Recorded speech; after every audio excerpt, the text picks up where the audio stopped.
వాళ్ళ ఒక ఏకోన వింశతి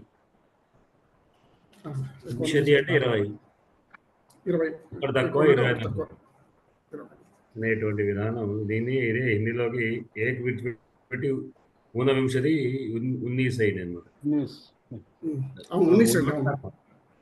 ఊనం అంటే తక్కువ, ఇంకా ఏక ఊన వింశతి ఒకటి తక్కువ 20 అని అర్థం. అయితే నవవింశతి కూడా సరే నవదశ అనేది కూడా ఉంది, కానీ ఎక్కువ ప్రయోగం మనకు ఏకోనవింశతి కనబడుతుంది. నవదశ కూడా ప్రయోగాలు ఉన్నాయి, లేవని కావు, కనబడుతుంది డ్రెస్లో నవదశ అనేటువంటి తోడు కూడా అన్నట్టు వైదికమే కాకుండా వ్యవహారంలో కూడా ఉన్నాయి. రామాయణంలో కాకపోతే ఏంటంటే ఈ రామాయణం పురాణాలన్నీ ఏమిటంటే ఇప్పుడు సంస్కృతం 2 రకాలు చెప్తుంటారు. అంటే ఒకటి ప్రాచీన సంస్కృతం, తర్వాత అర్వాచీన సంస్కృతంగా చెప్తుంటారు.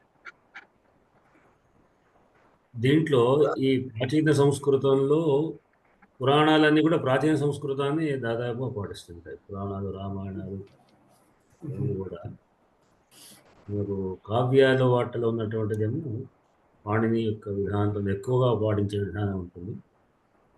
వాటిని మనం ఎక్కువ ప్రమాణం తీసుకుంటే పాటించాం. అందుకే దాంట్లో నవవింశతి నవదశ అనేటువంటి కనబడకపోవచ్చు. ఇవాళ నేను ప్రార్థనా శ్లోకం చదువుదాం అనుకున్నానండి. వేచి చూస్తున్నాం. చదివారా? చదవలేదా ప్రార్థన?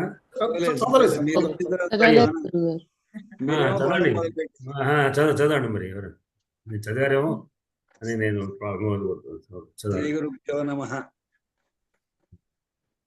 యో బ్రహ్మాది సమస్తదేవ వినుతో లింగాత్మకస్యాత్మజః యం లబ్ధ్వా హి ముదాన్వితా సుతనయం గౌరీ జగన్మాతృకా యస్యేష్టానుగుణం సమస్త విపదో దూరీకృతా భక్తగాః వందే తం వరరామలింగతనయం శ్రీవిఘ్ననాథం సదా. ఏషా దుష్ట నివారణే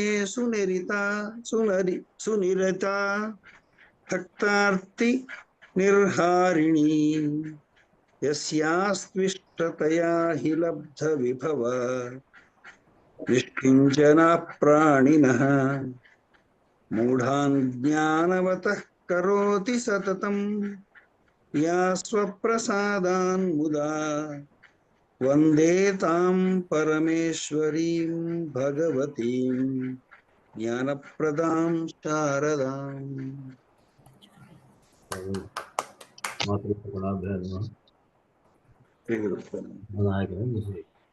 గణేశాయ నమః, సరస్వతి నమః. ఈ ఈ శార్దూల విక్రీడితం ఛందస్సు ఇప్పుడు మనకేమో ఇంత క్రితం ఇప్పుడు మీరు చదివినటువంటి విధానమేమో మనకు దాంట్లో ఏదో వస్తుంది కదా, అది శ్లోకం అది దాంట్లో వస్తుంది. రేడియోలో వచ్చేటువంటి పాఠ శ్లోకాలు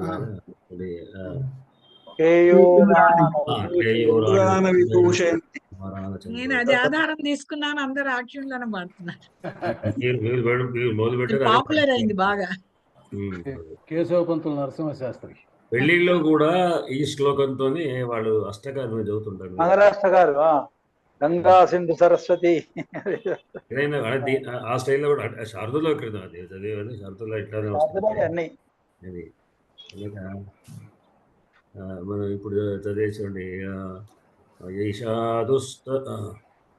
ఈషాదుష్ట నివారణే సునిరతా భక్తార్తి నిర్హారిణి అని అట్లా. అంటే దానికి అంటే ఒక్కొక్క వెరైటీగా చదువుతుంటారు. దీంట్లో ఇది కూడా విధంగా చదువుతుంటారు. సిద్ధమైనటువంటిది. మరోసారి మరొక తీరున ప్రయత్నిద్దాం.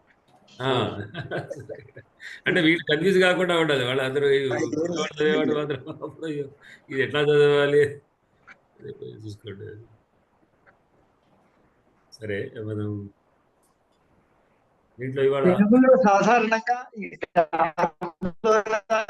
వేరే రసం చూపించడానికి వాయిస్ బ్రేక్ అవుతుంది. మీ వాయిస్ బ్రేక్ అవుతుంది తెలుగు కావ్యాల్లో వాయిస్ నెట్ బ్రేక్ సరిగా అవుతుంది. లేదనుకుంటా. సరేనండి అయితే తర్వాత మాట్లాడు. మరొకసారి చెప్పండి ఏమంటున్నారు. వీరమైనటువంటి భావాన్ని రావడం చెప్పడానికి లేదు. అర్థం పడతారండి. మీ దానివల్ల మత్స్యహం. వాయిస్ బ్రేక్ అవుతుంది. మళ్ళీ వాయిస్ బ్రేక్ పోయినాక అవుతుంది, మళ్ళీ ఏం ఒకసారి తెలియడం లేదు. ఓకే ఓకే ఓకే ఏదో సిగ్నల్ సరే మీ లేదండి. మాట నాకు బాగానే వినిపిస్తుంది. ఓకే, మీది మాకు వినిపించడం లేదు. సిగ్నల్స్ కావాల్సినంతగా లేకపోవచ్చు.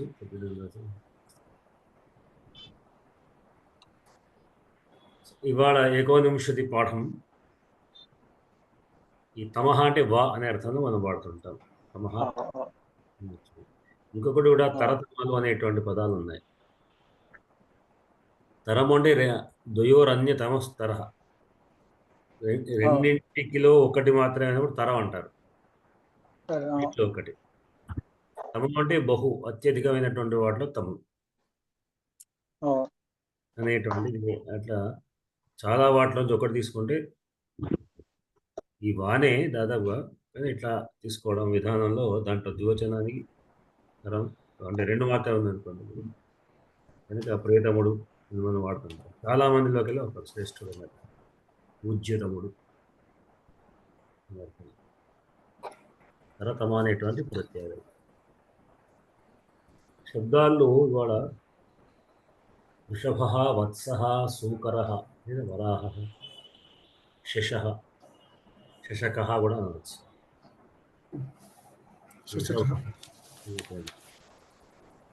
వత్స వత్స అనేటువంటి పుంలింగంలో వత్స, స్త్రీలింగంలో వత్స వస్తుంది. లేదా దూడ అనేటువంటి వచ్చు. రసన, జిహ్వ, రసన చెప్పినట్టున్నాం. జిహ్వ నపుంసకలింగంలో వస్త్రం. వార్తాకం, వార్తాకం వంకాయ. ఒక చమత్కార శ్లోకం ఉంది. దీని ఏమంటారంటే చాటు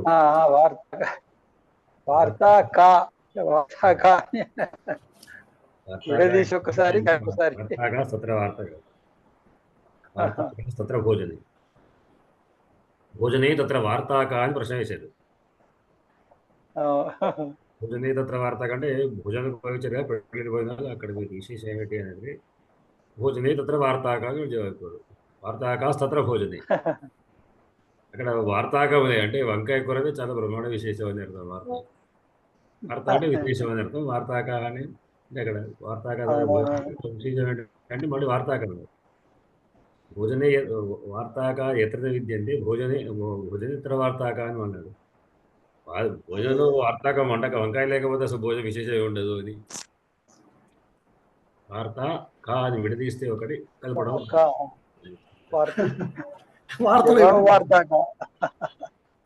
కేదార పోషణ రథ, కేదార పోషణ రథ, కేదార పోషణ రథ, కేదార పోషణ రథ. అది శాకం పదం కూడా మనం శాఖ అనేటువంటి స్త్రీలింగం కొమ్మ అని అర్థం. బ్యాంక్ వాళ్ళు ఉన్నారు కదా, శాఖ మా శాఖ పొలం ఉంది అని చెప్పారు. దీర్ఘం శాఖాలు. శాకం అంటే కూరగాయలు సంబంధించింది. మూసకలింగం శాకాని అనేటువంటి ఎదురు చెప్పుకున్నట్టును. మళ్ళా శూర్పం, శూర్పం అంటే చేట. శూర్పకర్ణుడు అంతే కదా, శూర్పకర్ణుడు అంటారు కదా, శూర్పకర్ణుడు అంటారు కదా. అది అదే శూర్పం వేరే, అది శూర్పనఖ. గణపతికి పేరు. గణపతి, అవునండి గణపతికి అంటున్నాను. గణపతికి శూర్పకర్ణుడు అంటారు కదా. ఇది సూపము.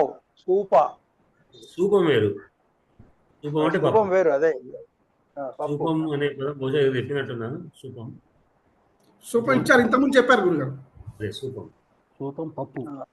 పప్పు అని అర్థం. ఇక్కడ చతుర్థి విభక్తి చతుర్థి పంచమి రెండు పెట్టాను. ముందు చతుర్థి పెట్టాను కానీ పంచమి దాకా అయింది కదా అనేటువంటి విశ్వదస్మ శబ్దాలు ఏదో చెప్పానో లేదో మరొకసారి చెప్తున్నాను కూడా. ఇక్కడ ఏమవుతుంది నాకు మనం చెప్పిన మళ్ళీ మళ్ళీ రిపీట్ అంటే పాత దాన్ని పెడుతుంది, దాంట్లో కొత్తగా అవసరం ఉన్నప్పుడు పెట్టేట్టుగా వచ్చినవి వస్తున్నాయి. వచ్చింది రావడం కూడా మనకేమి ఇబ్బందిగా, ఎందుకంటే మళ్ళీ మళ్ళీ రిపీట్ చేయడం ద్వారా కూడా మనకు ఒకసారి మైండ్లో గట్టి పడతాయి. వస్తుంటాయి అనమాట. ఇంకా విశ్వశబ్దం చతుర్థి పంచం పాఠం పైన చతుర్థి పంచం తీసుకుంది. ఉభ్యంతే ఇవాభ్యాం వా విష్మభ్యం వహ. ఈ విశ్వత్ శబ్దము ప్లస్ అస్మత్ శబ్దాలు కొంచెం స్టాండర్డ్ శబ్దాలు, స్పష్టంగా చెప్పాలంటే కొంచెం తేడాలను తెలియకుండా ఈ రెండు ఒకేలాగా ఉంటాయి. అయితే దీంట్లో విశేషం ఇంతకు చెప్పినప్పుడు కూడా మళ్ళీ చెప్తున్నాను. ద్వితీయ, చతుర్థి, షష్ఠి ఈ మూడు విభక్తులు రెండేసి రూపాలు ఉంటాయి. ప్రథమ, తృతీయ, పంచమి, సప్తమి ఒక్కొక్కటే ఉంటాయి. ఒక్కొక్క అంటే ఆప్షన్స్ మళ్ళీ రెండో రూపాయలు ఉండదు. ఈ సర్రి వాటికేమో రెండేసి రూపాయలు ఉంటాయి. ఈ సంఖ్యటువంటి విభక్తులకేమో ఒక్కొక్క ఉంటాయి. ఇంకా చతుర్థికి వచ్చేసరికి మనం చెప్పినటువంటి ఇది ఉభ్యంతే యువాభ్యాం వా విష్మభ్యం వహ. ఇంకో గమ్మత్ ఏమిటంటే ఈ తే తర్వాత వాం వహ ఇవి అవే రిపీట్ అవుతాయి మనకు. అంటే ద్వితీయాలేనేమో త్వాన్నం, మళ్ళీ ఇవే సేమ్ వాం వహ. చతుర్థిలో అయినా షష్ఠిలో కూడా వాం వహ అనే వస్తుంది. ఏకవచనం మాత్రం అక్కడ త్వాం చెప్పినా ఇక్కడ తే చెప్తాము. ఆ తేనే షష్ఠిలో కూడా తేనే. అంటే చతుర్థి షష్ఠిలో రెండో రూపాయలు. అయ్యా ఇక్కడ సందర్భంగా ఒక చిన్న సందేహం అయ్యా. వృషభ అంటే ఎద్దు అన్నారు కదా, మరి గో శబ్దము ఎద్దుకు ఆవుకు రెండింటికి వర్తిస్తుంది కదా. అవునండి. ఆవును ఎలా మనం ఆవును గవ అనాలా, లేకపోతే గో అంటే కూడా గో శబ్దం ఇంకా చెప్పలేదు, ఓకారాంత శబ్దం అది. అయితే దాంట్లో అప్పుడు గో శబ్దం నిజానికి జాతివాచకం. గో అనేది జాతివాచకం, అది స్త్రీ కావచ్చు, పుంగు కావచ్చు. ఆవు అని చెప్పాలంటే ఆవు నిజంగా మీరు ఒక్కసారి తెలుగులో బాగా ఆలోచించండి, ఆవు కూడా జాతివాచకం. ఆవు పోతు అంటారు, అంబోతు కదా. అవును, అంబోతు అంటే ఆవు ప్లస్ పోతు. నేను అనుకుంటాను తెలుగు, నేను ఎందుకంటే తెలుగులో మీరు తెలిసినటువంటి మీరు ఇంకా గో ప్లస్ మాత, గోమాత అంటే అప్పుడు మనం చెప్పుకోవచ్చు. అయితే గోవు అనేటువంటిది మనం పుంలింగం చెప్పినప్పటికీ కూడా అక్కడ పైన మాత్రం అది విశేషం అయినప్పటికీ కూడా పైన అంటే దాన్ని ఏమంటాం నిత్య శబ్దంగా అనుకొని పైన ఏదైనా విశేషణ పదాలు వాడినప్పుడు మాత్రం స్త్రీలింగ పదాలే వాడుకోవాలి. అవసరం స్త్రీలింగ పదాలు అక్కడ స్త్రీలింగ వాడాలి. అంటే మనం గోవుని ఇస్తున్నాం, గాం దదాతి అన్నప్పుడు పుంలింగం పైన పుంలింగం వాడకుండా ఏ గోను, ఏ తాం, ఏనా ఈ గోవుని ఇస్తున్నాం అనే విధంగా చెప్పినప్పుడు మళ్ళీ అక్కడ అదే వాడాలి, అంటే స్త్రీలింగమే వాడాలి. అంటే మనం ఇచ్చేటువంటి ఆవుని ఇచ్చినప్పుడు స్త్రీలింగంగా ఇచ్చినప్పుడు గోశబ్దం పుంలింగ స్త్రీలింగాల్లో ఒకటే విధంగా ఉన్నప్పటికీ కూడా పైన ఉండే విశేషణాలు మాత్రం దాన్ని బట్టి ఉంటాయి. అయితే ఇంకొకటి గోశబ్దం కూడా మనకు ఎక్కువగా స్త్రీలింగార్థంగా కనబడుతుంటుంది. అవునండి, అక్కడ వృషభ అనే వాడతారు సామాన్యంగా. వాడినా తప్పలేదనుకోవచ్చు, ఎందుకంటే పుంలింగ శబ్దం అది గోశబ్దం. జాతివాచకం అని చెప్పుకుంటాను. ధన్యవాదాలు. తర్వాత ఇప్పుడు ఈ ఎందుకొరకే నమస్తే చతుర్థి భక్తి వాడతాం. అంటే చతుర్థి తే అనే చతుర్థి వాడినా మళ్ళీ నీకు అని షష్ఠి భక్తి వాడాల్సినప్పుడు తే వాడచ్చు. చతుర్థి షష్ఠిలకు రెండవ రూపాలు ఒకేలాగా ఉంటాయి. అట్లానే ద్వివచన బహువచనాలు కూడా ఒకేలాగా ద్వితీయ భక్తిలో కూడా ఒకేలాగా ఉంటాయి. అంటే ద్వివచన బహువచనాలు ద్వితీయ విభక్తిలోను, చతుర్థి విభక్తిలోను, షష్ఠీ విభక్తిలో ఒకేలాగా ఉంటాయి. ఒక ద్వితీయ విభక్తి ఏకవచనం మాత్రం త్వా అని దీంట్లో మన విశ్వ శబ్దంలో, అస్మత్ శబ్దంలోనేమో మాం అనేటువంటిది ఉంది. ఇలాంటి దాంట్లో వస్తుంది. ఇక్కడ అస్మత్ శబ్దంలో ఎట్లా ఉంది అంటే పద్యం మత్తావాభ్యం అస్మత్, కానీ మహ్యం మే అవాభ్యంలో వస్తుంటున్నాడు. మహ్యం మే మహ్యం మే అవాభ్యంలో అస్మభ్యం. ఇక్కడ అస్మాభి లాగా పదాలు లేవు. నిన్న వాడబడవారు అస్మాభి అని ఏదో వాడారు చూడాలి. అవునండి అప్పట్లో సార్. ఇదే అట్లానే మత్ అవాభ్యం అస్మత్, త్వత్వాభ్యం విశ్వత్ భక్తి.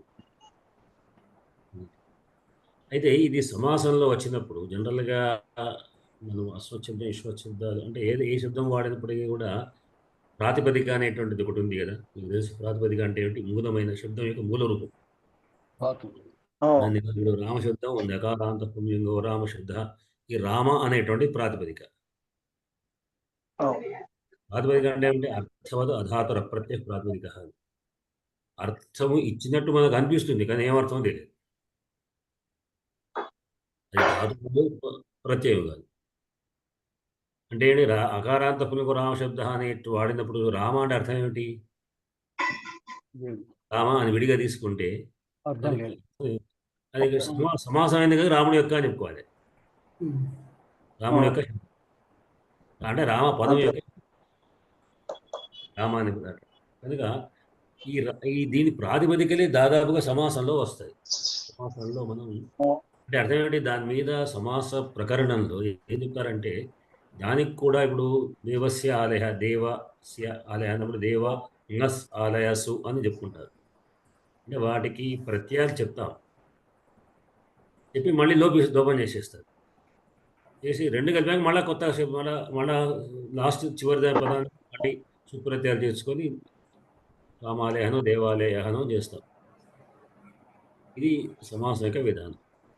అయినప్పుడు ప్రత్యయం ఏదైతే మనం చెప్తున్నామో అది పైన రామశబ్ద హరిశబ్ద అనేటువంటి అవి మాత్రం ఇసుకు. కానీ యుష్మదస్వ శబ్దంలో యుష్మద్ అస్మద్ అనేటువంటి చోట మనం కూడా ఒక ఏకవచనంలో యుష్మద్ అని వాడడం లేదు. ఇక్కడ మత్తే వస్తుంది. మత్పుత్ర మత్ అనేటువంటిది దానికి అన్ని ఆదేశమే కూర్చొని వస్తుంది.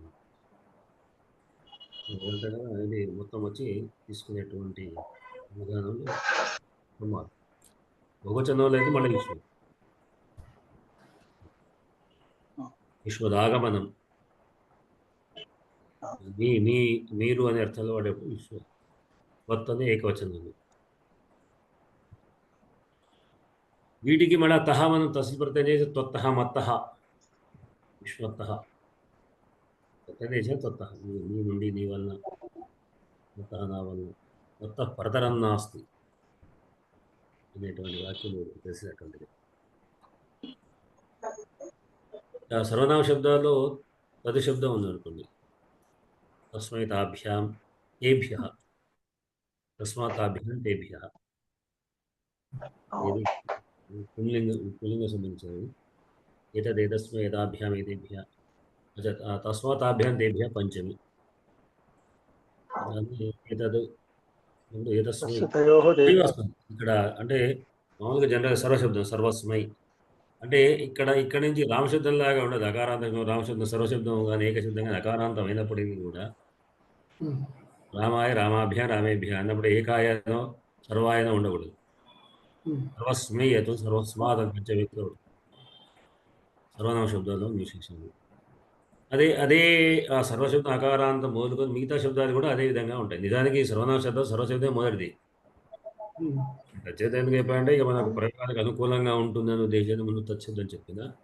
నిజానికి సర్వనామ అనే ఒక గణం అంటే మనకు వ్యాకరణలో ఒక్కొక్క గణాల యొక్క విధానం తయారు చేశారు స్వామి మహర్షి. గణాల్లో ఉన్నటువంటి ఒక సంబంధించి అంటే ఒక గణన చేస్తుంటారు. ఈ సర్వనామ సర్వ ఒక శబ్దం నామ శబ్దం మొదలుకొని ఉన్నటువంటి సర్వనామ శబ్దాలు అన్నారు. దాంట్లో మొట్టమొదటి సర్వశబ్దం. ఆ సర్వశబ్దం అకారాంతమైన సర్వశబ్దం ఎట్లా ఉంటుందో మనకి ఈ తత్శబ్దాలు కూడా అంత వేరైనప్పుడు కూడా దకారాంత శబ్దాలు అవి వాటిలాగానే ఉంటుంది. అందువరకు మనం తీసుకున్నాను. కనుక నిజానికి సర్వాయ కావాలి. సర్వో సర్వే అంటలేము, సర్వే అంటాం వ్యక్తులు. అట్లానే సర్వస్మై, సర్వస్మాత్ చతుర్థి పంచములు, సర్వస్మాత్ అది మిగతా అన్ని కూడా అట్లానే ఏతస్మాత్ తస్మై తాభ్యాం దేభ్య తస్మాత్ తాభ్యాం దేభ్య. దాని ఇంకా ఏకశబ్దం, నిజానికి ఏకశబ్దం ఒక్కడు అనే అర్థం ఇచ్చిన ఒక్కడు అనే అర్థం సంఖ్యావాచకంగా ఇచ్చే శబ్దం మాత్రం నాకు కేవలం ఏకవచనం మాత్రమే, ఏకవచనం. కానీ ఏక అనేటువంటిది విశేషణార్థంలో ఉన్నది. ఏమిటి అంటే ఏక అంటే ప్రధానమైన అనేటువంటి తదేక చిత్తుడు, అదే ప్రధానమైన చిత్తం గలవాడు. ఏక అంటే ప్రధానం అనే అర్థంలో వాడేటప్పుడు మాత్రం మొత్తం శబ్దం ఉంటుంది. ఇంకా ఏక ఏకో ఏకే, ఏకం ఏకో ఏకాన్, ఏకస్మై ఏకేన ఏకాభ్యాం ఏకై, ఏకస్మై ఏకాభ్యాం ఏకేభ్య, ఏకస్మాత్ ఏకాభ్యాం ఏకేభ్య అని ఉంటుంది.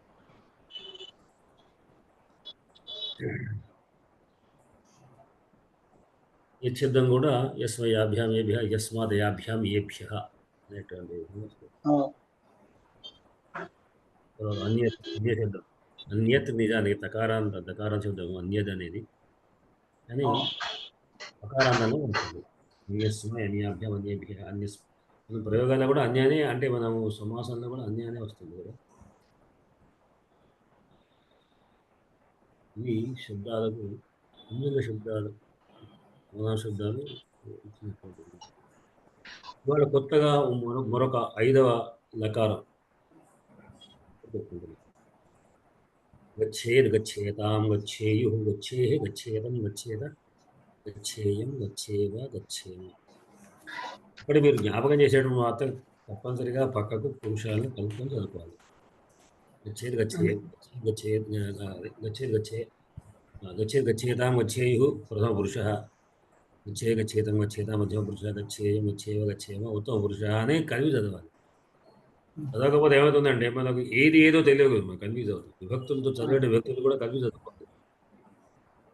జ్ఞాపకం చేసేటప్పుడు కూడా విభక్తులతో పాటు చదువుకుంటేనే కొంతకాలం, అంటే కొన్ని శబ్దాల వరకు చేస్తే మిగతా మనకు వాటి మీద ఒక గ్రిప్ వస్తుంది. అంటే ఈ మన విరుగుగా ఇప్పటికే మీకు గ్రిప్ వచ్చి ఉంటుంది వాటి మీద. విభక్తులు అనేటువంటి ప్రధాన వ్యక్తి, ద్వితీయ వ్యక్తి వస్తుంది. ఎందుకంటే మొత్తం శబ్దాలు అందించేటప్పుడు మాత్రం అన్నీ కలిపి చదువుతుంది. ఎందుకంటే విభక్తులు ఎక్కడ చదువుతుంటే వాళ్ళకు అప్పుడు ద్వితీయ వ్యక్తి, తృతీయ వ్యక్తి, చతుర్థి తెలియదు. అన్నీ కలగరూపంలో మొత్తం చెప్తారు. ఓకే, ఏ భక్తి ఏమిటి అని కావాలి అంటే దాంతోపాటు ఉండాలి. పురుషాలు కూడా అట్లానే ఉండాలి. ఇది దీంతో ఒక ధాతుకు సంబంధించినటువంటి మనం 5 లకారాలు అని చెప్పుకున్నాం. ఇది ఏమిటిది? గచ్చేత్ వెళ్ళాలి, విధిలింగం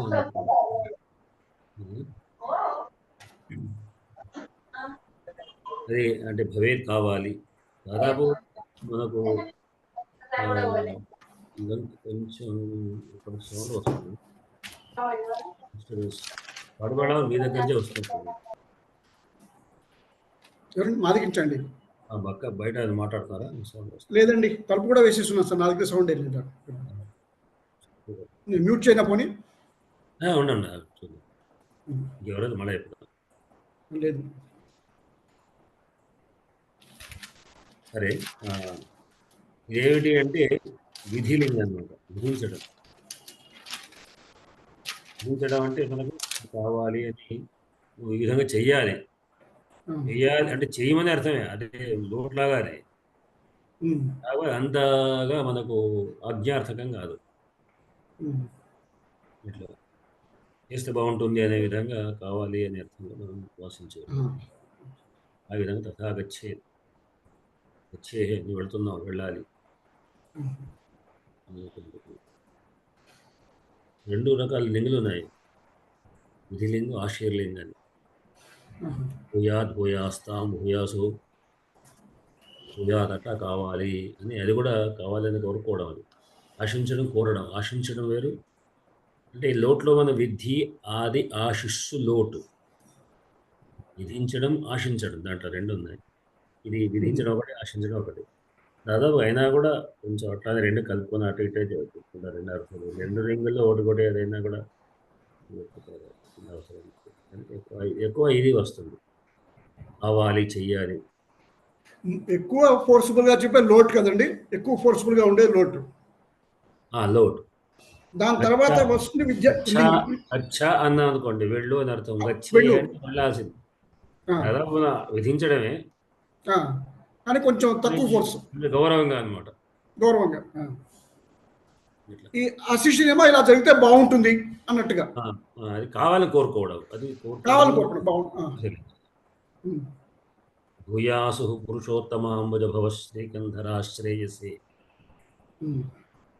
భూయాసు కూడా లింగులకారం, భూధాతు లింగులకారం భూయాసు.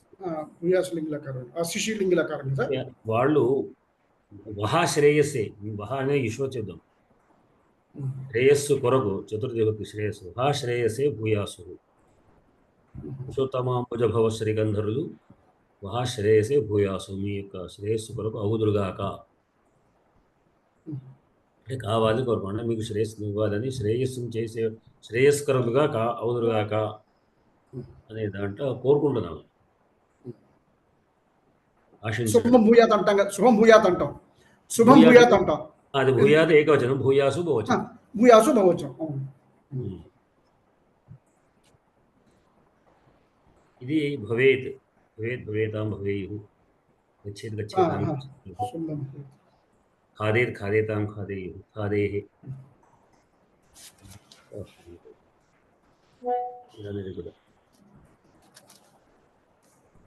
ఇంకొక ధాతు నేను నిజానికి పెట్టాను, తీసేశాను. ఒకటి ఏంటంటే మనకు యం అనే ధాతు ఒకటి ఉంది. కొంచెం నేనే దాని మీద తర్జవరతో వేశాను, పెట్టి తీసేసాను.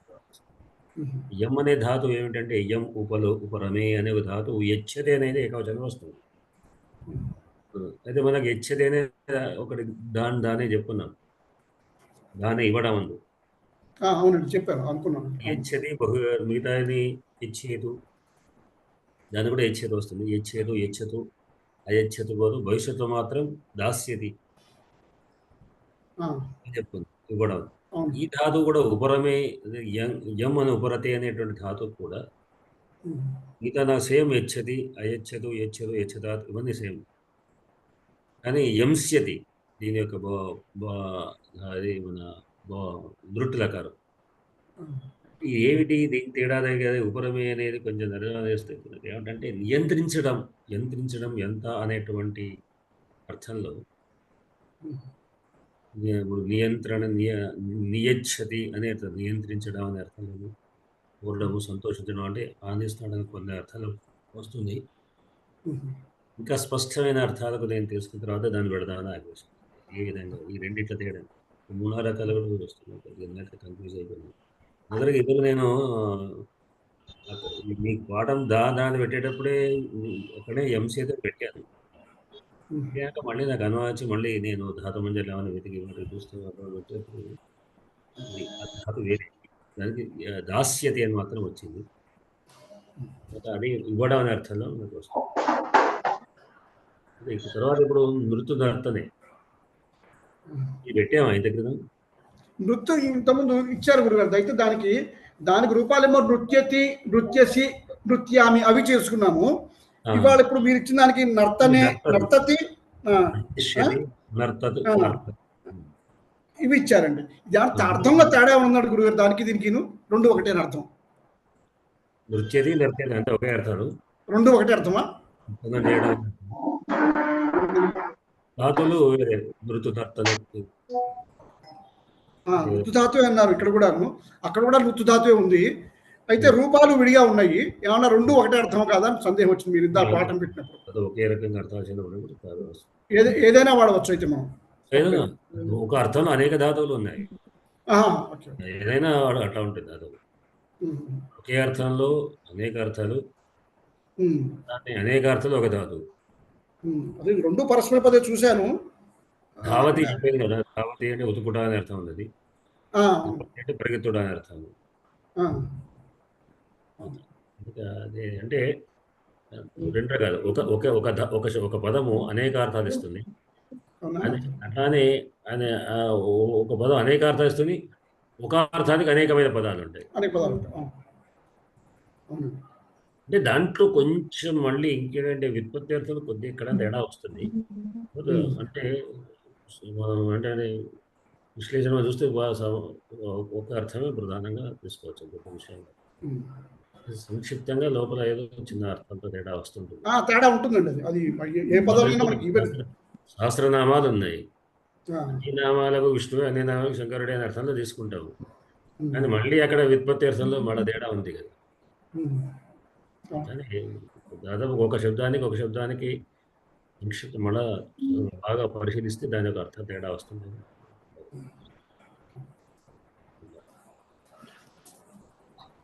తర్వాత అవ్యయాలు సతతం, అనవరతం, నిరతం, నిరంతరం, నిరతం ఇవన్నీ కూడా ఒకే అర్థాలు.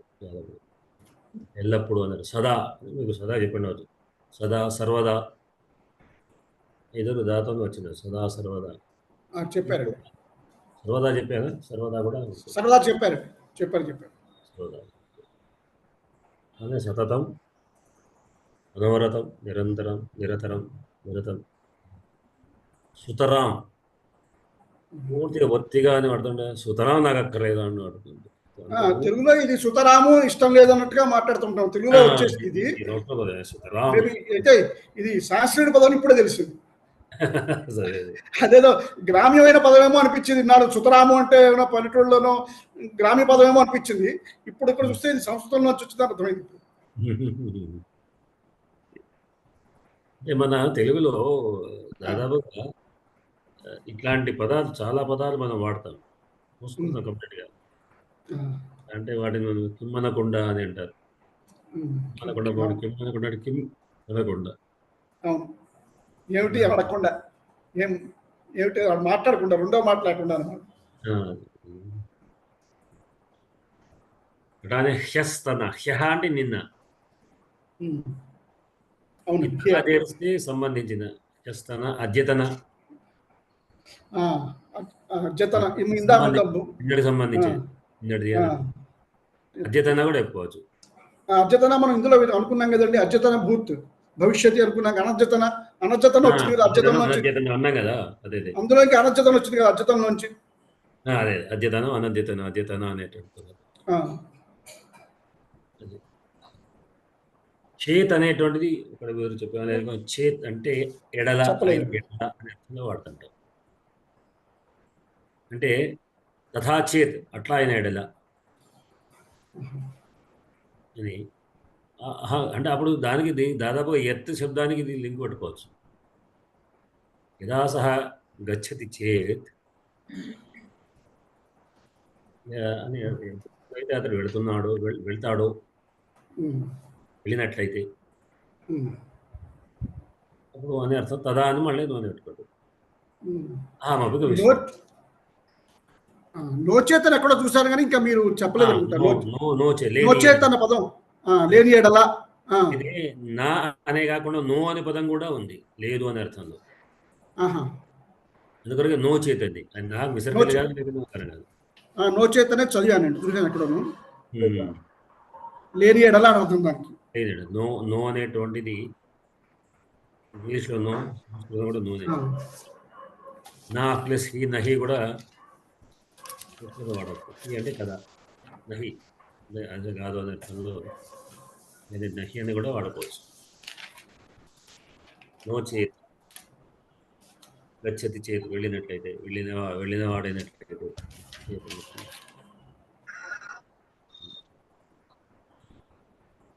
ఇది పాఠంలోని పదాలు, వాటి గురించి. నోచేత్ చెప్పారు గురుగారు మీరు. 2వ తారీఖు నాడు చెప్పారు. 2వ తారీఖు నాడు ఇచ్చారు పదం నోచేత్. చెప్పాను. 2వ తారీఖు నాడు లెసన్ లో ఇచ్చారు మీరు. లేనట్లయితే ఇచ్చారు.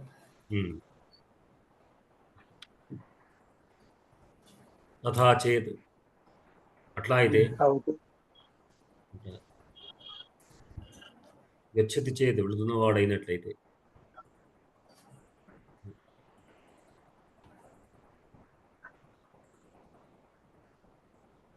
ఇంకొకటి కూడా సతిసప్తమి దాంట్లో కూడా మనం మరొకసారి వాక్యం చెప్పాను. తర్వాత ఈ వాక్యాలను వచనాలుగా మార్చండి. ఏకవచనాన్ని ద్వివచనాలు కానీ బహువచనాలు కానీ. మీరు బహువచనం వాడారు, 2 రకాలు కూడా వాడవచ్చు, ద్వివచనాలు కూడా తీసుకోవచ్చు. గురువు గారు చిన్న సందేహం. చెప్పమ్మా. ఇప్పుడు అందుచేత అంటే ఆ అర్థం ఏమొస్తుందా? అందుచేత అని మనం తెలుగులో వాడతామే, దానికి దీనికి సంబంధం ఉందా? చేత, ఆ చేత వేరు, ఈ చేత వేరు. అది చేత. అందుచేత అందువలన అంటే తతః. తతః. తతశ్చేత ఎట్లా అయినా ఎడల అంటే దాని చేత అన్నప్పుడు వాడచ్చు, లేదు పంచమి ఇప్పుడు తతః అని కూడా వాడచ్చు. తతశ్చేత్ అనొచ్చా గురుగారు? ఇప్పుడు చెప్పారు తతశ్చేత్ అనొచ్చా అండి? తతశ్చేత్ తతశ్చేత్ తతశ్చేత్ అందువలన అట్లయితే, అందువలన అందువలన ఒక అట్లా చెప్తే సరే అట్లానా, అట్లా అయితే అనే అర్థంలో వాడచ్చు. అయిన ఎడల అంటే ఐఎఫ్ ఇఫ్ లాంటిది చేత్ అంటే నేను అహం. నేను మళ్ళీ ప్రయత్నిస్తున్నానండి, వినపడుతుందా? వినపడుతుంది. తతశ్చేదనగ్నం, అదే గురురంగిరయుగ్మే తతశ్చేత ఉంది కదా, అది ఉంది, అదే చెప్తామని. ఓకే అండి, నేను మళ్ళీ మాట్లాడుతున్నాను. పర్వాలేదు, మాట్లాడండి. నువ్వు మాట్లాడు. క్లియర్ గానే ఉందిగా, ఇందాకంటే క్లియర్ గా లేదనుకున్నారు కానీ ఇప్పుడు మీరు ఇట్లాంటి ఉదాహరణ చూపిస్తే ఇంకా తొందరగా అర్థమవుతుంది కదా. అంటే ఏం లేదు, మనం మాట్లాడుకోవడం ఏం లేదు. ఏదైనా మీ దగ్గర డిస్టర్బెన్స్ అయినా వస్తే అప్పుడు మీరు కొంచెం తీసుకోండి. ఒక శ్లోకం చెప్పండి, సరిపోతుంది, బాగా అర్థమవుతుంది. చెప్పండి, మీరే చెప్పండి. శరీరం స్వరూపం శరీరం స్వరూపం తథా సత్ తథా వా కళత్రం.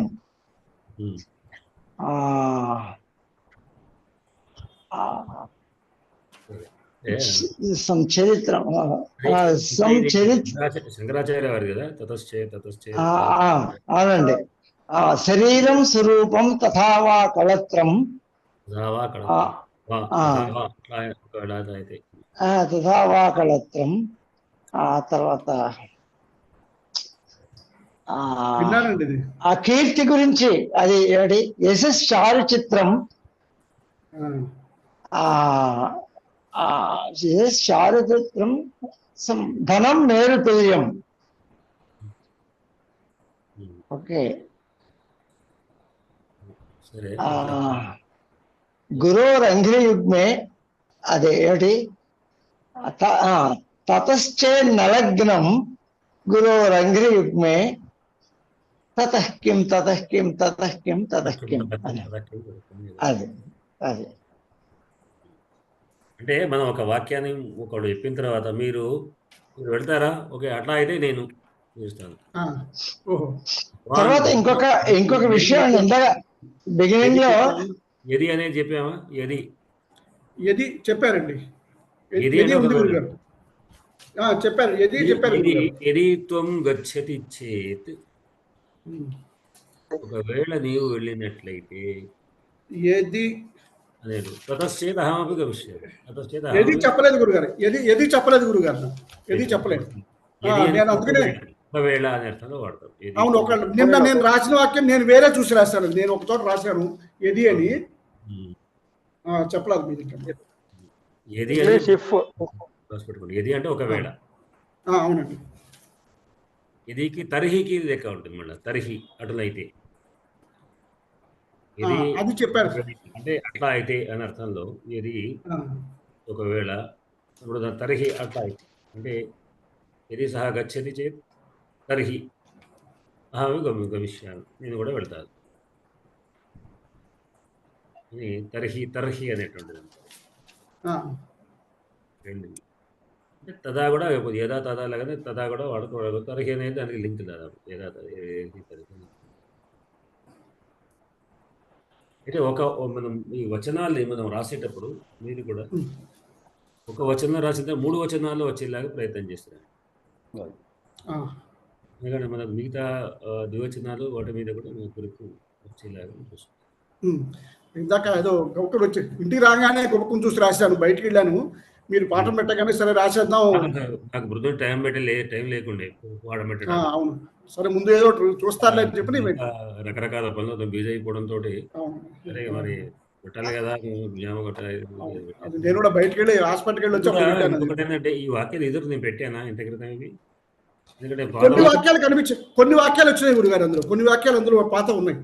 ఈ మొత్తం కంప్లీట్ పాత దాంట్లో మరి పెట్టలేదో మొత్తం అవి తీసి పెట్టాను. నిజంగా కొత్తవి ఉన్నాయి తయారు చేయాలి. ఎందుకంటే ఈ నెక్స్ట్ పాఠాలు ఇప్పుడు చెప్పేది వాటలో ఈ లింగలకారం వస్తుంది. లింగలకారం ఇవాళ పెట్టి ఇవాళ నేను ఎట్లా పెట్టాలి అని తీసి పెట్టాను. కాకపోతే అది నేను చూడలేదు అసలు ఏం పెడుతున్నాను దాంట్లో. కవీసి పెట్టాను, టెస్ట్ చేసి పెట్టాను. దాంట్లో వచనాలు వచ్చింది. ఓకే, మంచిది, కరెక్ట్ అయిన విధానం వచ్చింది, అనుకోకుండా వచ్చింది, కానీ వచ్చింది. అయితే వీటిని మీరు పెట్టేటప్పుడు ఏకవచనంతో పాటు ద్వివచన బహువచనాలు కూడా ప్రయత్నం చేయండి. చేస్తే ఏమవుతుందంటే మనకు వాటి మీద ఉంటాయి. ఇప్పుడు ఇందులో రాసేటప్పుడు గురుగారు ఇప్పుడు ఏకవచనం ఉంటే రెండు మూడు వచనాలు ఉండొచ్చు ఒకే పదంలో కదా. ఒకడు కాబట్టి ఒకదాంట్లో ఇప్పుడు ఏకవచనాన్ని బహువచనంలోకి, బహువచనం ఉన్నదాన్ని ఏకవచనంలోకి అవసరం ఉన్న వాటిని చిట్ట చివరి క్రియను మారిస్తే సరిపోతుంది. చిట్ట క్రియ దానికి తప్పటికి దానికి సంబంధించినటువంటి కర్తను. అవునండి. శాకాని ఆనయ అన్నాను. ఆనయంతు అప్పుడు ఆ శాకాని ఆనయ అన్నప్పుడు మీరు ఆనయ బహువచనం చేసినప్పుడు శాకాని బహువచనం ఏకవచనం చేయక్కర్లేదు. శాకం అనేది ఎందుకంటే ఎక్కువ మంది ఒక్క శాఖ తీసుకురావడం. యూయం శాకాని ఆనయత అంతే. అంటే యూయము ఆనయత తీసుకొని శాకాని అనేటువంటి దాన్ని మళ్ళీ ఎట్లా మార్చమన్నారు కదా, ద్వివచనము దానికి ఏకవచనం కాకుండా దాదాపుగా అన్నట్టుగా ఎందుకంటే వారు అన్నట్టుగా కర్త క్రియాపద రెండు కూడా ప్రధానంగా తీసుకొని అవసరం ఉంటే మిగతా దాంట్లో ఏమైనా ఉంటే ప్రధానంగా మాత్రం.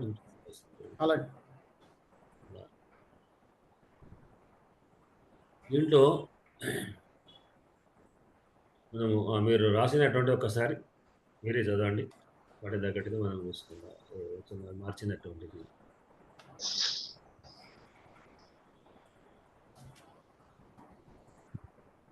ఇందులో ఒకటి రెండు సందేహాలు వచ్చినాయండి.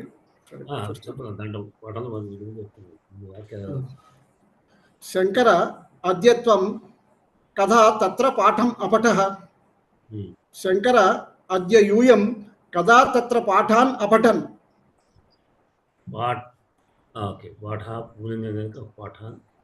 పాఠాన్ అపఠన్.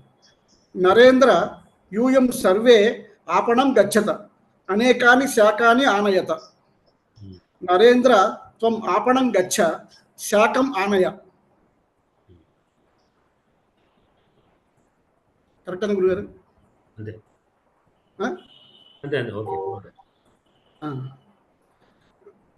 శ్వః అత్ర జన్మదిన మహోత్సవः భవిష్యంతి.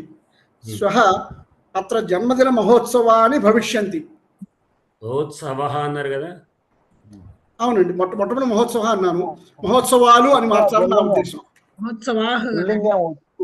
పుల్లింగం కదా, అదే ఉత్సవాహ పుల్లింగం చేస్తాను. ప్రథమం శిష్యాః సర్వే ఆచార్యం నమ్స్యంతి. ప్రథమం శిష్యః ఆచార్యం నమ్స్యతి. అనంతరం అన్యే జనాః నమ్స్యంతి. అనంతరం అన్యః జనాః నమ్స్యతి. ఇక్కడ కరెక్టే, జనం కరెక్టేనా గురుగారు? జనః కరెక్టే కదా? అనంతరం అన్యః జనః నమ్స్యతి. ఇక్కడ ఒక విషయం గుర్తుంచుకోవాలి మీరు. జనః అనేటువంటి జనహ అనే పదము స్త్రీలైనా పుంలింగైనా వాడుకోవచ్చు. అంటే అది నిత్య పుంలింగ శుద్ధం. ఆహా, ఆ, దాన్ని స్త్రీలింగంగా మార్చడానికి వీల్లేదు. ఆ, నాటకాల్లో స్త్రీలు ప్రవేశించినప్పుడు కూడా అయం జనహ నమతి అని వాడతారు. ఉమ్, అంటే ఈ జనుడు నమస్కరిస్తున్నాడు అనేటువంటి విధంగా దాంట్లో మన స్త్రీలింగం మార్చక్కర్లేదు. ఉమ్. హే బ్రాహ్మణः వేదం తదా వదత. హే బ్రాహ్మణः వేదాన్ తదా వదత. కర్మ మార్చక్కర్లేదు. వేద శబ్దము పుంలింగము, ద్వితీయ విభక్తి ఏకవచనం అక్కడ. అందుకే ఇక్కడ వేదాన్ని కాకుండా వేదాన్. వేదాన్ తదా వద. హే బ్రాహ్మణ అన్నానండి. విసర్గలు కాదు కదా, సంబోధనలో ఎట్లా ఉంటుంది అది? హే బ్రాహ్మణ అంతే, విసర్గ ఉండదండి. బ్రాహ్మణ బ్రాహ్మణ బ్రాహ్మణ బ్రాహ్మణ బ్రాహ్మణ విసర్గ ఉండకూడదు. అవునండి. హే బ్రాహ్మణ వేదాన్ తదా వద.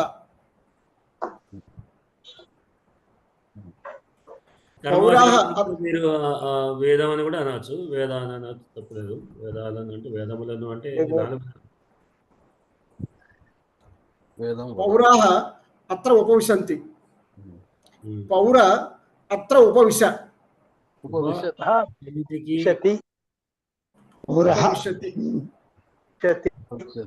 ఉపవిశతి ఉపవిశతి అని అలా గురుగారు అక్కడది. నేను ఎక్కడ అంటే నేను బహుశా బుక్ లో పొరపాటు రాసుకున్నాను. నేను ఉపవిశాన్ని రాసుకుంటాను. ఎక్కడ కూర్చోండి అన్నట్టుగా ఉపవిశతి. విశతి విశద విశంతి కదా. అంటే ఏమవుతుంది? లోట్లకారం అవుతుంది, కూర్చో అని అర్థం. ఉపవిశంతి కాబట్టి ఉపవిశతి కూడా మనం అవునండి. ఉపవిశతి ఇది లోట్లకారం కదా. అవును కాబట్టి ఇప్పుడు ఇది కదా లట్ కదా, కాబట్టి ఉపవిశతి అన్నారు. బాలబాలికా తత్ర ఏవ తిష్టత అత్ర మా ఆగచ్చత. బాలబాలికా తత్రైవ తిష్ట అత్ర మా ఆగచ్చ. అప్పుడు బాలబాలిక చెప్పదు, ఒకటే పెట్టాలి. బాల బాలిక లేదా ఏ బాల ఏ బాలిక. హే బాల తత్రైవ తిష్ట అత్ర మా ఆగచ్చ. మా ఆగచ్చ. సేవకాః పాత్రః ఏవ కుత్ర ఆగచ్చన్. ప్రాతః ఏవ కుత్ర ఆగచ్చన్. సేవకాః ప్రాతः ఏవ కుత్ర ఆగచ్చన్. సేవకः ప్రాతः ఏవ కుత్ర అగచ్చత్. పుష్పాణి శీఘ్రం పూజార్థం ఆనయత. పుష్పం శీఘ్రం పూజార్థం ఆనయ. పుష్పాణి అంతే ఉంటది, అది మారద. పుష్పాణి మారదా గురుగారు? కర్మ కదా, కర్మ కదా. కూడా మీరు చెప్పవచ్చు. క్రియ ఒక్కటే మారుతుంది ఇక్కడ. మీరు చెప్పవచ్చు. పుష్పం శీఘ్రం పుష్పం తీసుకురామని కూడా చెప్పవచ్చు.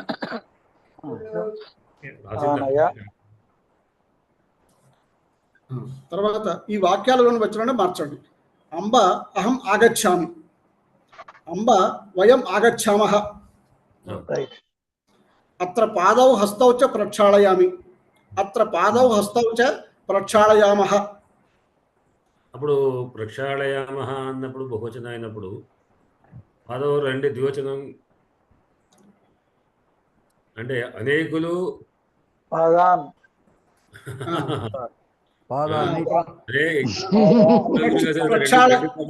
కదా. ప్రక్షాళయావా అనాలండి ఇక్కడ. ప్రక్షాళయామః కరెక్టే.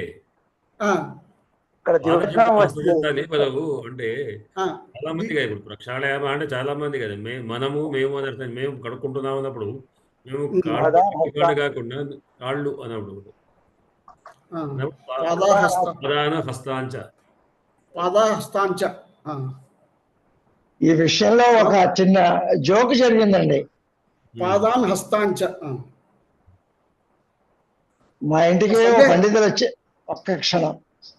మా ఇంటికి పండితులు వచ్చారండి. ఆయన కాళ్ళు కడుక్కోకుండా లోపలికి బురదకాలతో వచ్చేస్తారేమంటే పాదో ప్రక్షాళ్య అన్నాను. అనేసరికి ఆయన పాదో ప్రక్షాళ్య పాదాన్ ప్రక్షాళ్య అని అడిగాడు. అది నీకే తెలియాలని నాకు తెలియదు అన్నాను.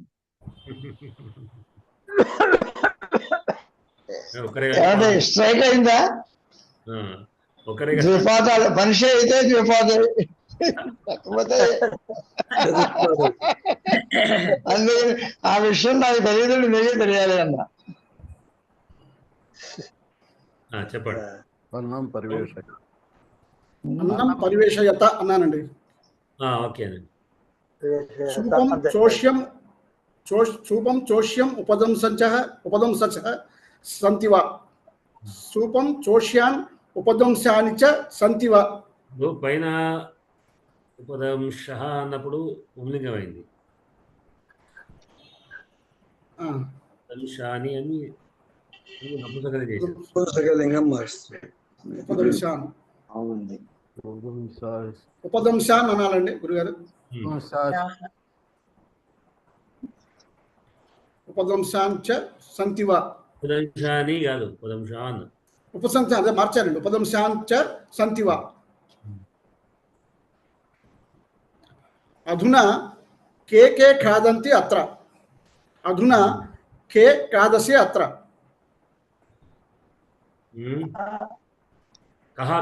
కిం కిం కిం కాదు, కిం కాదు. ఖాదతి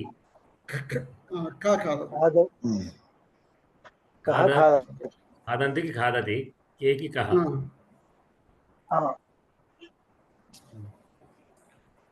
పద్మే అద్య కిం వ్యంజనం పచసి. పద్మాః అద్య కా వ్యంజనాని పచంతి. వ్యంజనాన్ అనాలండి. పద్మ అక్కర్లేదు, పద్మే అంటే సరిపోతుంది అక్కడ. సరే, పచసికి పచంతి. వ్యంజనాన్ పచంతి. వ్యంజనాన్ అదే అప్పుడు కా ఏమిటి?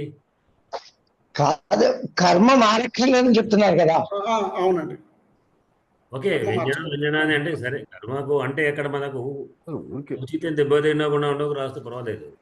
ఉచితం దెబ్బతింటే ఇప్పుడు వాద శబ్దం పోతుంది, అక్కడ ఔచిత్యం అట్లా వస్తుంది కనుక అట్లా దాన్ని బట్టి ఔచిత్యాన్ని బట్టి మనం అది అనుకోవాల్సి తప్పేం లేదు. కర్మ కూడా మీరు కావాల్సింటే మర్చుకోలే, కానీ ఔచిత్యం చూసుకోండి, అంతేం లేదు. కర్మ ప్రధాన. చూస్తాను. కా వ్యంజనాన్ని అన్నారు. కా ఏమిటి?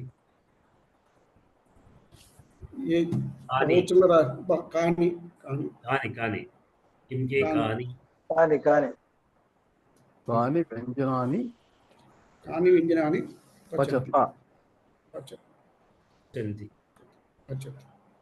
పచసి ఉంది కదా. మీరు పచసి అన్నారు కదా, పైన పచసి పచసి అనాలి. పచసి పద్మహ భోజనం చేశారు కనుక పచథ.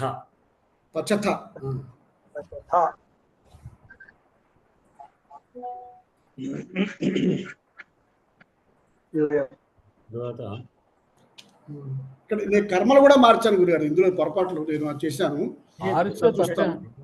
మారిస్తే తప్పేం లేదు. అన్ని అవసరం ఉంటే మార్చుకుంటే మార్చుకోకుండా పెద్ద అక్కడ ఔచిత్యం దెబ్బతిన కూడా మార్చుకుంటే పర్వాలేదు. అంటే అలాగే ఔచిత్యం దెబ్బతిన చూస్తాను. రే బాల లవణం కించిత్ పరివేషయ. రే బాల లవణాన్ని కించిత్ పరివేష్యత అని రాశానండి. అక్కడ పెట్టడం తప్పుకోవడం పరివేషయత కావచ్చు, మీరు కొట్టాల్సింది. లేదు, లవణం అవుతుంది అంతే.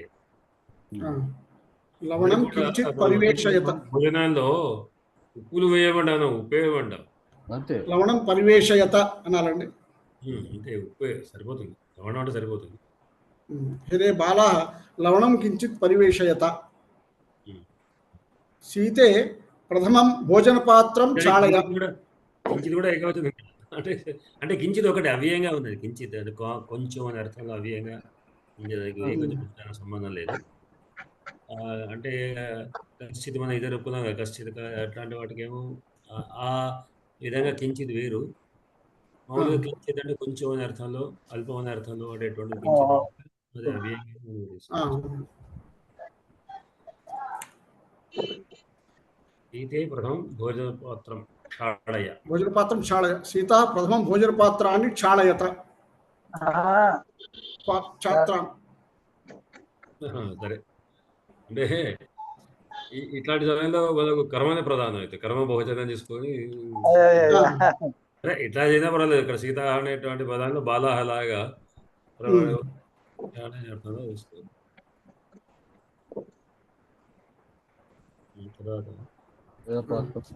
రామ తైలపాత్రం ఘృతపాత్రం ఆనయ. రామ తైలపాత్రాన్ని ఘృతపాత్రాన్ని ఆనయత. ఆనయనే ఉండాలి అక్కడ, అది నావాచయం కదా, ఏకవచనమేనా రామ అన్నప్పుడు. అంటే నేను వాక్యంలో దాన్ని తీసుకుంటాను. సరే అట్లా కానీ అయ్యా గురుగారు సందేహం, తైలపాత్రం ఘృతపాత్రం అన్నప్పుడు అక్కడ చా కంపల్సరీ పెట్టాలా అక్కర్లేదా? తైలపాత్రం చా కూడా పెడితే బాగుంటుంది, పెట్టాలి. రెండో తర్వాత పెట్టాలి చా. తైలపాత్రం ఘృతపాత్రం పెడితే బాగుంటుంది. పాత్రం చా నేనే పెట్టలేదు కూడా పెట్టలేదు. మీరు పెట్టాము అట్లా పెట్టేస్తాను. సందేహం వచ్చింది అక్కడ. సుబ్బారావు మహాశయ అత్ర ఆగచ్చతి వా? సుబ్బారావు మహాశయ అంటే ఇక్కడ సుబ్బారావుకి సింగిల్ పేరు రాసినప్పుడు ఇక్కడ మళ్ళా దాని బహువచనం మార్చలేం కదా గురుగారు. అంటే ఒకటి గౌరవాక్యంలో గౌరవంగా ఉన్నప్పుడు వాడవచ్చు. ఆగచ్చంతి కూడా గట్టిగా మనకు వేయవచ్చు. ఆగచ్చంతి అన్నప్పుడు ఒకటే సుబ్బారావే. అవునండి. కానీ మనం వారిని గౌరవాక్యంలో వారు అనేది ఎట్లా తెలుగులో వారు వస్తున్నారు కదా అంటాం కదా, ఈ విధంగా కూడా సుబ్బారావు మహాశయ అత్ర ఆగచ్చంతి వా అన్నానండి. తప్పేలేదు.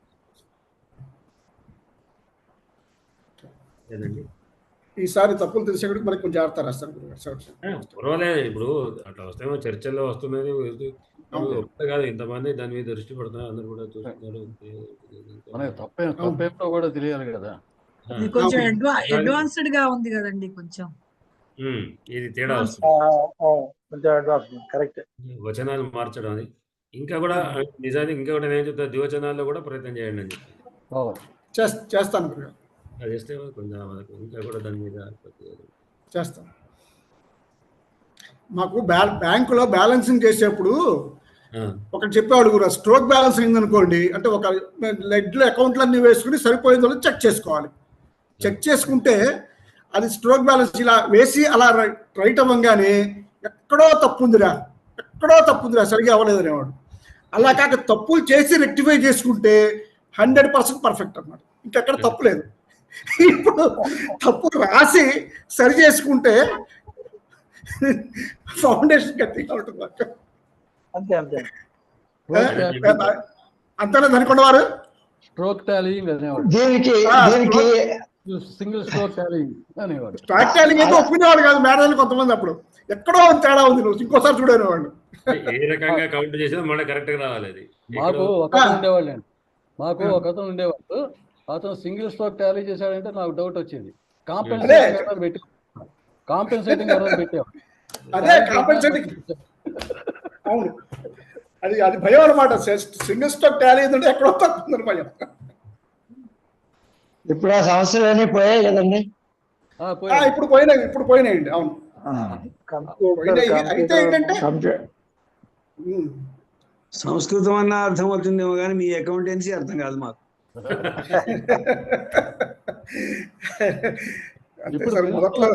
ఇప్పుడు ప్రిన్సిపల్స్ ఆఫ్ అకౌంటెన్సీ నేర్చుకోక్కర్లేదు, అంత కంప్యూటర్ చేసేస్తుంది.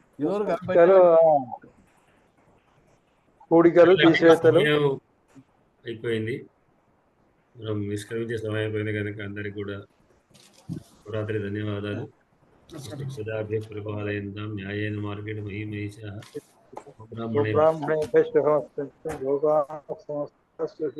సుఖినో భవంతు. కూడా శుభరాత్రి.